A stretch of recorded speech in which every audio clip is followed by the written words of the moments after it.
Let us now use classes to design a simple event-based simulator. So event-based simulator. So the idea of an event-based simulator is the following. There is a queue of events. Time increases in this direction. Okay, so there is the first event to happen, then there is another event, and there are more events in the future.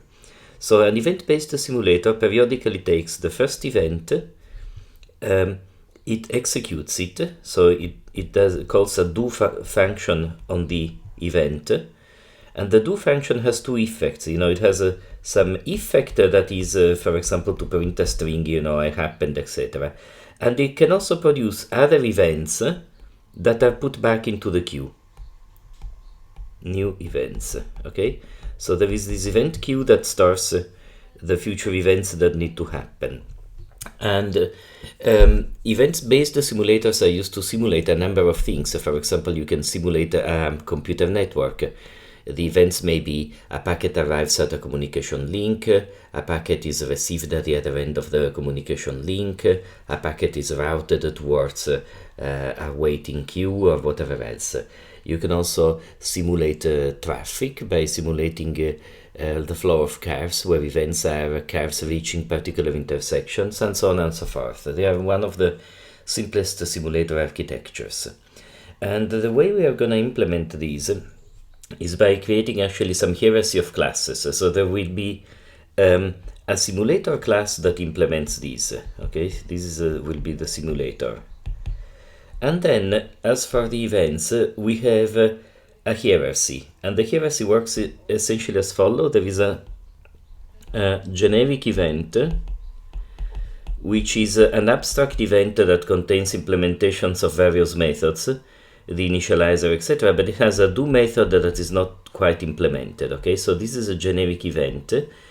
And then as subclasses, as specializations of these, we will have a classes for events that occur only once.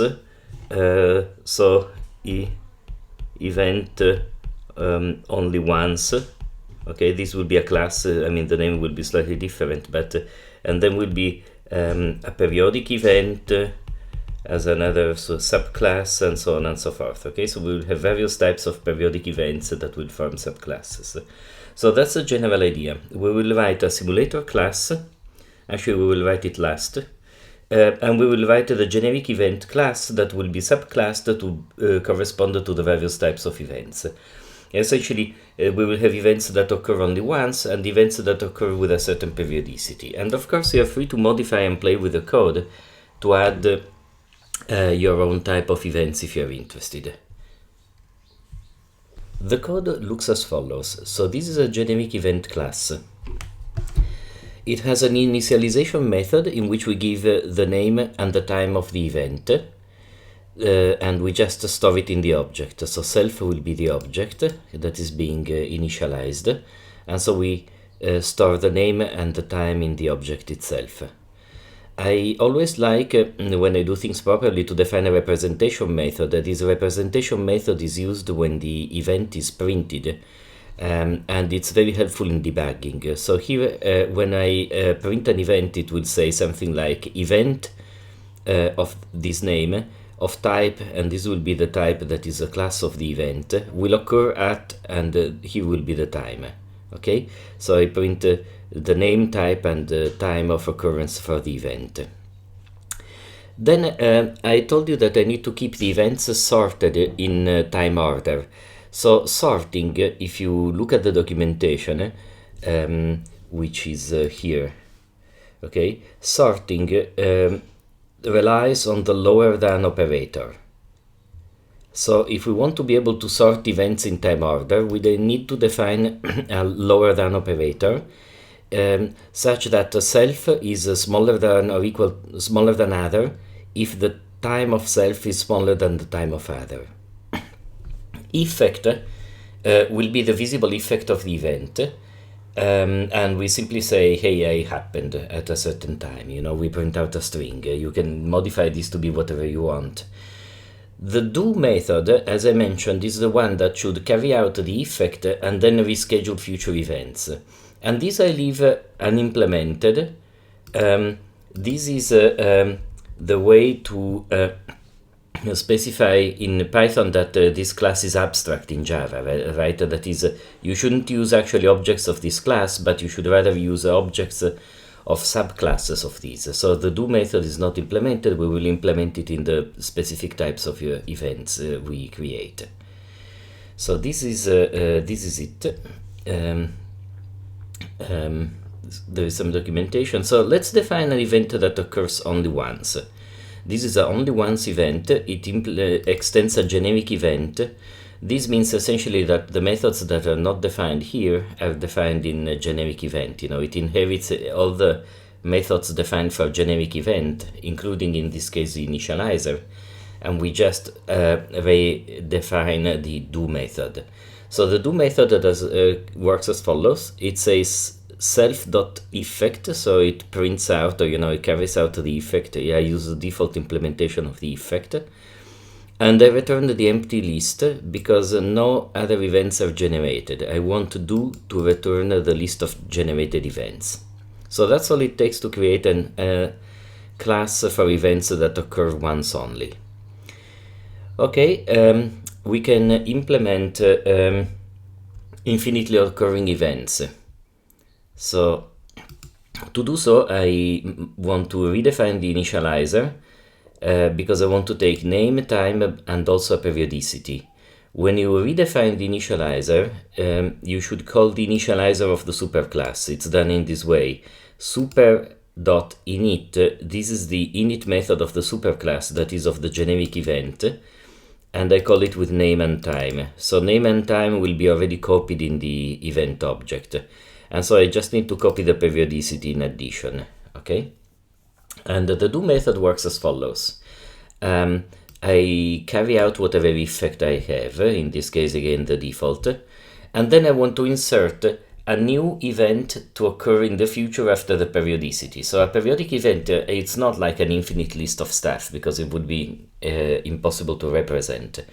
Rather, what I do is that whenever the event occurs, I schedule its next occurrence, and it will be put into the event queue. So here I do it as follows. I generate a next event, which is a periodic event. Well, it's an infinite periodic event, actually. Infinite periodic event that has the name, the time, plus the periodicity as occurrence time and the periodicity. Okay, and then I return the next event. Okay, so notice that there is no harm at all inside an object of a class to call the constructor of the class to create another object of the same class. This is in fact something that you have to do quite often, okay? And it's not really like a recursive function. There is no recursion here. You are inside an object, you are creating one more object, okay? We are inside an infinite periodic event, we are gonna create the next infinite periodic event. Good. So then I want to define a periodic event that is a bit more general. I want to represent events that can have either infinite or a finite number of occurrences. So I wanted to have a periodic event, in which there is a number of occurrences parameter that is none by default. So if it's none, it means this will happen forever. And if it is set to an integer, this will be the number of occurrences. So the initializer is not so complicated, it's just usual stuff. I just write also the number of occurrences after calling the initializer of the superclass. And the effect, the do method now carries out the effect, and then there are two cases. If the number of occurrences is not specified, or if there are at least two occurrences, one is the present one. So if there is at least one future occurrence, I will create a future event, and otherwise I will just return the empty list. And to create a future event, I simply return a list of periodic event. It will have a name, it will have a time, plus the periodicity, it will have the periodicity, and the number of occurrences is none if self number of occurrences is none. So if it had infinite occurrences, it continues to have infinite occurrences also the next event, obviously. Else, so if the number of occurrences was finite, the number of occurrences for the future event is the number of occurrences of the present one minus 1, because, you know, it happened already once. So that's it. So that's all it takes to define our events. And this is the event simulator. So this is, I have to tell you, a slightly simplified implementation. To do it properly, you will learn in other classes that you can use a data structure called a priority queue that is specialized for keeping a list of stuff and every time giving you the thing with the least value, in this case the event with the earliest occurrence time. That would be a better implementation, but to keep things very simple, here I just keep the future events as a list that I keep sorted. So the event simulator works as follows. It's initialized with a list of events, and I set it and then I sort it. I always want to keep it sorted.